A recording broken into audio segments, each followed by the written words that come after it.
As most of you know, I bought a new frame and built it mostly with parts I already had, but I didn't have a fork. For the time being, and budget's sake of course, I bought a very cheap fork, a RockShox Domain, but I need to get it set up into the ballpark. Thankfully, I do have a Shockwiz, and I found it to be decent at getting my bikes close to where I need them to be. When you run a Shockwiz, first you have to set it up for the bike. They work off of air, so it needs to know the compression ratio and your baseline air pressure setting. Of course, it walks you through finding it. It's pretty easy. Then as you ride it, it records the data and it measures shaft speeds and offers suggested changes.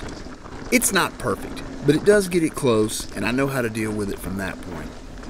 For my test track, because it's easy to shuttle, self-shuttle, and because I had a good friend helping me, I knew after work I could get in 2, maybe 3 decent runs and get a pretty good baseline setting. For run 1, I did start with the settings I had already been using in the bike. So, Oak Mountain State Park, fire pit, straight into Blood Rock, straight into Quarry Road, all the way to the paved road where Johnson's Mountain ends. It's a solid track to test on because it starts with the little pedals on fire pit. I don't run the Shockwiz climbing really because I don't want it to skew my suggested settings for the downhill stuff. But anyways, you got a solid pedal at the beginning, you got some fast chunder, some decent chunk, but there's no big compressions. So I typically will run a little higher air pressure than it recommends.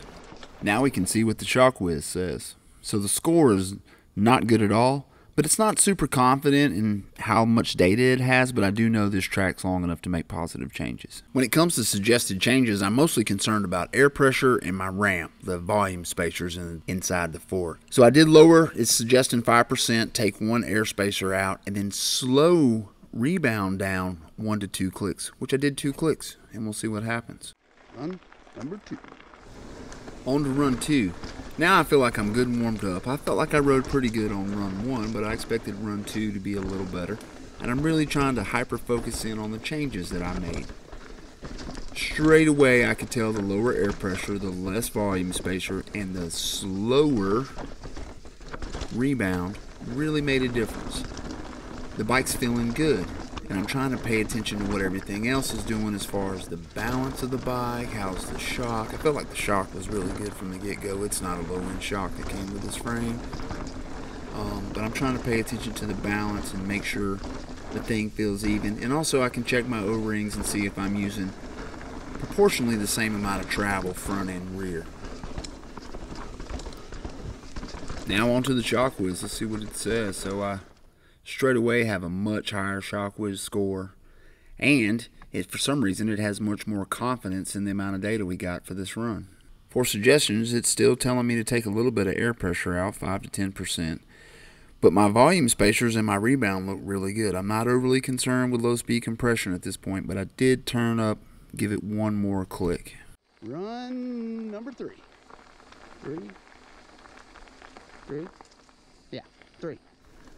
Okay, on to run number 3, and as you can tell from the footage, I'm sure it is about dark in the woods, so this would be the last run of the day, but I was pretty happy. I did make another small change. I took a little bit more air pressure out because I was still using less of my fork travel than I was my shock travel, and I'd like to keep the bike as even as you can.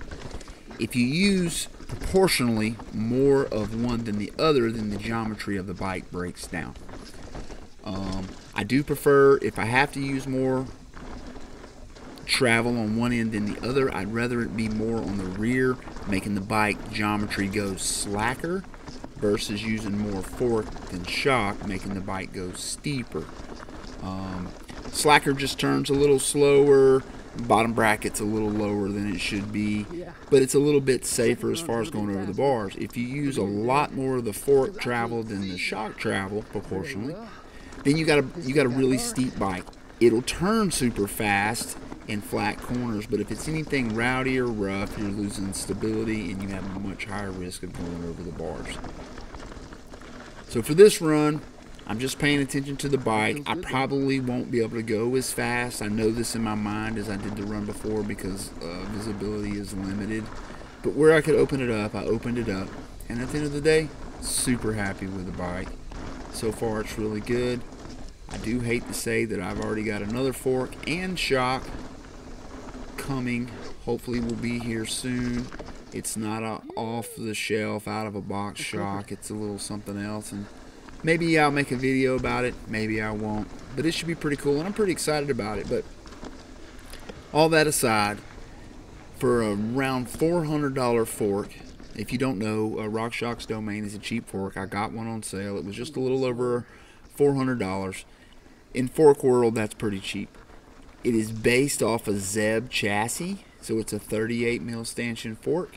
It has a very low end oil over air damper in it, and it works really good until you're on a long run, because then the oil mixes with the air and it doesn't go through the valving the same way. The fork is much heavier because they use thicker metal stanchions that cost less money, but to get the same flex out of them, or lack of flex out of them, it has to be thicker walled. Because of that, and it's so much oil in the damper, it makes the fork heavy. But I gotta tell you, I'm not afraid of this fork. This fork feels really good. Hopefully you've learned something from this video. I know I do. Every time I do this suspension testing, I learn a little something, and it helps me translate what I'm feeling in the bike to what it's actually doing. Like I said, it's not perfect, but it gets me pretty close, and there's many other things I could work on myself to ride better too. So I hope you enjoyed it. Please give me a like, a subscribe, leave a comment, let me know what you think. We got some more suspension testing coming up real soon, and maybe we'll see you then.